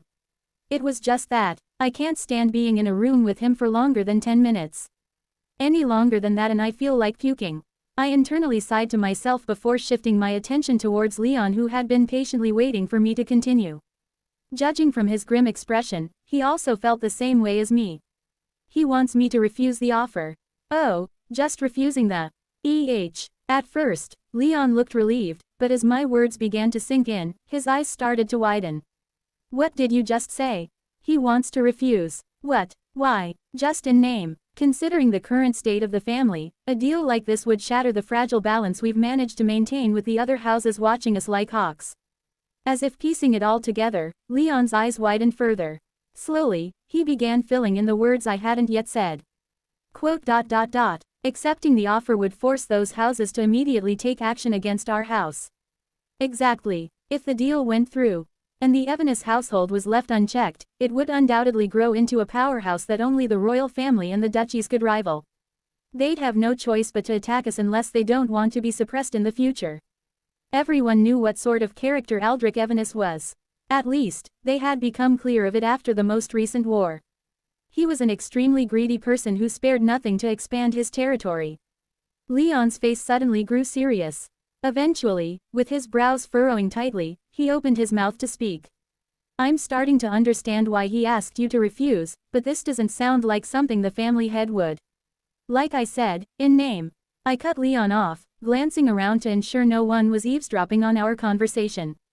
Although we were already speaking in low tones, I took an extra precaution and activated Lament of Lies to mask our voices, making our discussion sound like an ordinary one to anyone nearby.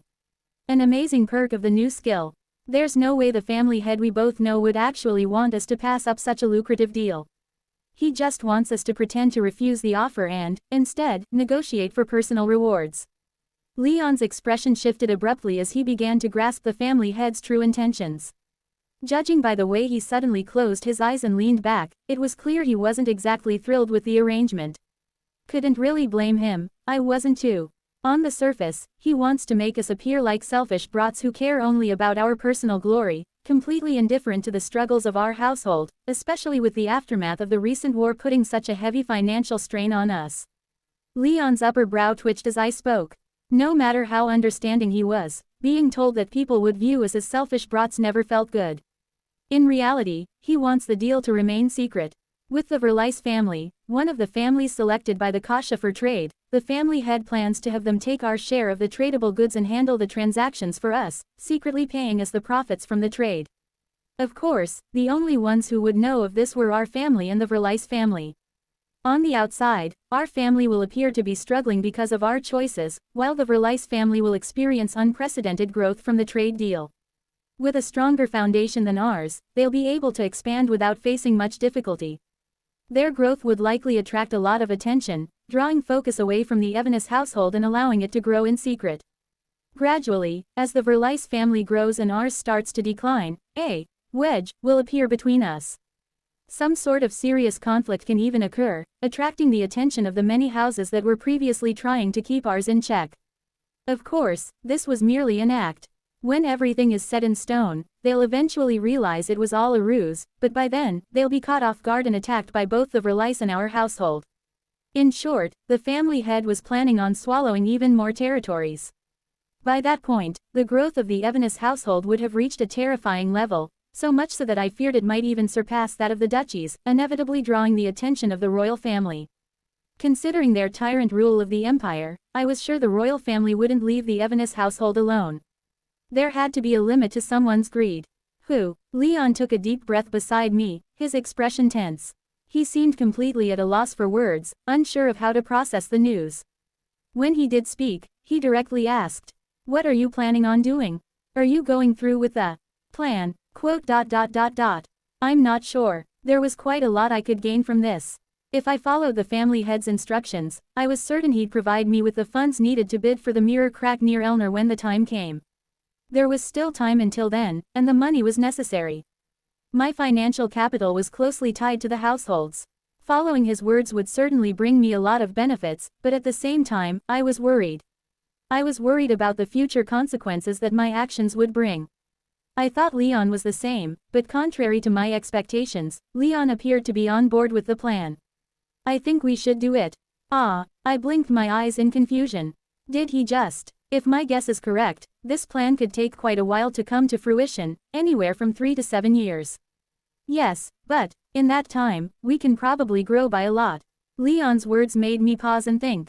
3 to 7 years. By then, I would certainly be much stronger. Especially if the quests remained consistent. Still, I wasn't sure how much I would grow. The higher one climbed, the steeper the path became. Each tier had a barrier one had to surpass in order to reach the next tier, with people being stuck in the same tier for a very long time. An example was the 5th tier. There were countless cases of individuals getting stuck in the 4th tier, spending years just to develop their domain. Not everyone was like Delilah, who seemed to break through each tier without getting stuck for a very long time.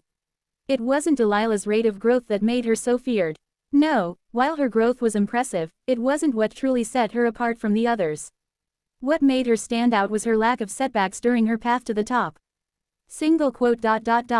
If I continue to grow at the rate that I'm growing, perhaps in 7 years I won't be too far off from reaching the monarch rank.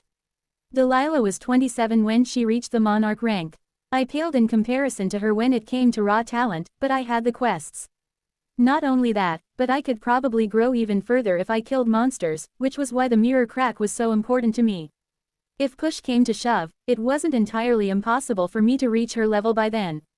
And once I reached the monarch rank, there would be very few things that could truly scare me. It's as Leon said, by the time the situation reaches a boiling point, we might have enough strength to not care about it. In the meantime, we can reap the benefits of the deal to help us become stronger. I let out a long and exhausted breath, feeling my body sink into the chair. Lifting my head to look around me, I saw everyone discussing with one another, their expressions somewhat happy. This was a big deal for quite a few. I could see some talking to the head elder, trying to talk terms with her as she smiled and answered all of the questions. I glanced at Leon beside me, and he nodded in acknowledgement. I returned the gesture with a nod of my own. "All right, I'll do it." I stood up and walked in the direction of the head elder. As if noticing me, she smiled, and the people talking to her paused, turning to look at me. Suddenly, I felt several pairs of eyes fixate on me as I stood before the head elder. It suddenly grew quiet, or it felt like it did. Discover more stories at my virtual library empire. In any case, this does seem to be fitting for the character that I've built. Inwardly smiling, I parted my lips and spoke, my tone deliberate and loud enough for everyone to hear. "I've thought about the deal that you've proposed, and after a little bit of thought, I've decided to reject the trade deal." All noise ceased, and all eyes turned in my direction. I continued, "The trade deal would bring no direct benefit to me and mostly to the family head. For that reason, I'd like to change my reward. Even the head elder looked utterly confused by my words, her eyes widening. I'd like a reward fitting for my contributions. Chapter 540, Return 5. The request obviously took everyone by surprise. Everyone looked at me as though I was a complete fool, including the head elder. So you're saying that it was all a show? It took a while to explain everything to her. Sitting in her office, she leaned back in her chair, her fingers tapping rhythmically against the table. Sitting on the chair opposite her, I nodded my head. Yes, basically. Looking at her, she didn't seem very pleased with my stunt. It couldn't be helped. I had to make sure everyone saw it. I was sure news of my actions was going to make its way into the ears of everyone in the empire. Quote. Our household can't afford to take on the deal openly. Given that we've just emerged from a large conflict, we had no choice but to resort to such a tactic. I see. Rosanna Astrid seemed more understanding when I explained to her a small part of our circumstances. Eventually, she sighed. All right, this is also possible. You said you will be working with the Verlice family. Quote. Yes. She nodded slightly before standing up. I understand. I'll make sure to do as you've requested. Considering your contributions to our region, it is only right that we do this. In fact, even this doesn't cover everything that you've done for us. If you do need anything else, please let us know. Will do. I thought about asking them for resources, but I actually didn't need them. What I needed right now was time to grow and consolidate all of my skills. I planned on keeping this favor for the near future when I needed it. All right, you may go. Without speaking, I nodded quietly and stood up. Just as I stood, I saw her open her mouth as she tried to say something, but she eventually stopped herself and shook her head. What's that about? Although I was confused, since she chose not to finish her sentence, I could only retreat silently and leave the room. I didn't want her to change her mind all of a sudden. Clank. Watching the door close and Julian's figure disappear, Rosanna stood in place for several seconds before letting out a gentle sigh. Turning around, she gazed out the window, letting the gentle afterglow of the sun wash over her. Lifting her head, she stared at the distant blue sky. Several days had passed since the sky had turned blue, and everything felt different. The heavy gloom that once seeped into the very bones of the city had lifted. In its place, an air of hope blanketed the streets and its people. From the smiles to the looks, everything about the people had changed. Quote. It's a nice parting gift. She gently pressed her hand against the glass window. Staring towards the sky, her lips gently pulled upwards as she thought of a certain figure. She, like most of the other elders, understood the kind of cage the former head had been forced to live in. They had been told all about it from the master of the former head. They knew he didn't have much time, and they've witnessed his rapid aging with time. And yet, they could do nothing about it. He was the sole reason the Astrid family could live at the top of the other households. In their own selfish way, they were the reason for his suffering. To talk. A gentle knock suddenly echoed through the room, prompting Rosanna to turn her head. Come in. A figure with long, wavy brown hair and delicate features stepped in shortly after her words faded, carrying a small box in her hand. It was none other than Cora, one of the 7 Spears of the Astrid family. Noticing the box immediately, Rosanna raised her brow. That is. Quote. I am not too sure, head elder. She placed the box on the table while taking a peek at the window behind the head elder. I chanced upon it right before coming here. It was given to me by Julian, who told me to pass it to you, saying something about forgetting to return it. This. Rosanna glanced at the box on the table. She felt that the box was vaguely familiar, but she couldn't quite place where she had seen it before. Is there anything else? No. Cora shook her head. I wasn't planning on disturbing you. I only came in here to hand in the box. Then you may go. Quote. Understood. Bowing once, Cora quietly left the room, leaving the head elder alone with her thoughts. As a strange silence filled the room, Rosanna glanced at the box on the desk before pressing on it. Da. A note suddenly played. Da. Da. One note followed by another, and then another, slowly coming together to form a familiar tune. Overhearing the tune, Rosanna froze in place before. Da. Da. Da. Bursting into a bright smile. Is everyone present? We will be leaving shortly. Announcing our departure was none other than Delilah. Finally deciding to show up, she startled those from the Kasha, but once they realized she was with us, they greeted her warmly. Given the fact that she's here, I presume that the situation within the academy has calmed down. Now that I thought about it, what could have caused such a phenomenon to occur?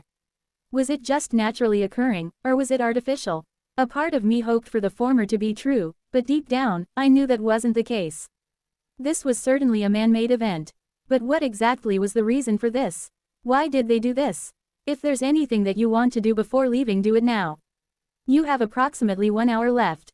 As Delilah's voice reached my ears again, I raised my head to see her calmly observing us with her usual indifferent expression. Standing where I was, she looked different somehow. Everything about her felt different. She felt like an existence that stood above all of us. Especially that detached expression of hers. She really didn't feel like the Delilah I knew.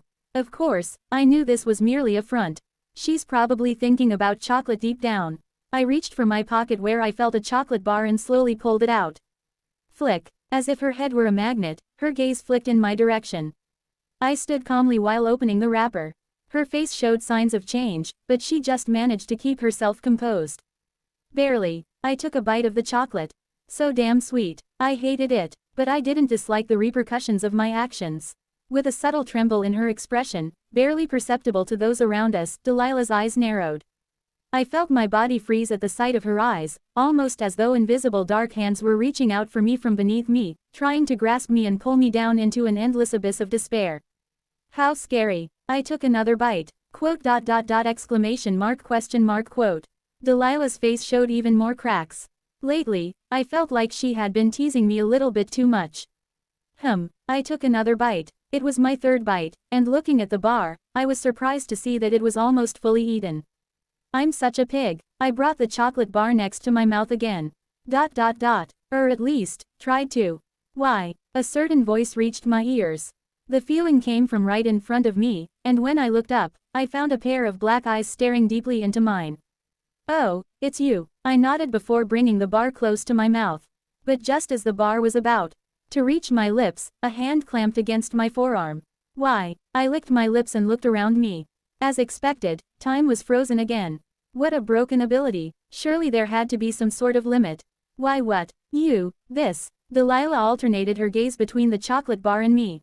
I frowned and pretended to be in deep thought before coming to an understanding. Ah, so you want it too? Yes. Delilah nodded her head, her face stern while her eyes seemed to scream, give it. I see, how silly of me. Yes, so give. All right, just let me go. It was only then that Delilah let go of my hand. Just as she was about to open her mouth to speak again, I hastily shoved the chocolate bar into my mouth, much to her utter shock and dismay. You. Delilah took a step back, her face pale. Holding onto her chest, her lips quivered as she looked at me. From her expression, it almost felt like I had just committed an unforgivable crime, like I had killed her entire family. I didn't care and just savored the taste. Taste like shit, but the spectacle before me made the taste worth it. Ah, this. Biting her lips, Delilah leaned against one of the pillars. Right now, she was the embodiment of despair, as if the closest person to her had betrayed her, driving a knife deep into her back. It was a good thing that time had stopped, otherwise everyone would have looked at the scene in utter shock. Was this the same Chancellor who looked so imposing in mighty moments prior? Caca. Oops. I covered my mouth when I noticed that I was suddenly about to laugh like Kira. This isn't good. She's already corrupted Aoife and Evelyn. I can't let her behavior corrupt me as well. It was right when I thought about Kira when I found myself looking at her. A thought suddenly occurred to me. Right, shouldn't I ask her about the mirror? If there was ever a time to ask, it was now. Before, I had hesitated to bring it up while we were in the Empire. If what she possessed was a relic similar to the sword I had, I feared it might draw the attention of Cithras. However, things were different now. If she pulled the relic here, would Cithras notice? Maybe, but by the time he arrived, we could very well have left the place. Of course, that's granted the fact that she has it. I also needed to find a way to approach her with regard to the topic. I thought about telling her about my situation with the other, Julian, or more like, a parasitic entity trying to devour me from within. However, what I struggled to answer was how I knew she had the mirror. I didn't want her to be suspicious about the fact that I was from the inverted sky. That'll be challenging, but I think I can. I felt a cool touch beneath my jaw, gently pulling my head away from Kira and toward a pair of deep black eyes that bore into me with an unsettling intensity. Stop looking. A cold voice followed. You've already betrayed me once. I can't forgive too. I blinked my eyes for a brief moment, processing her words. Then, ah,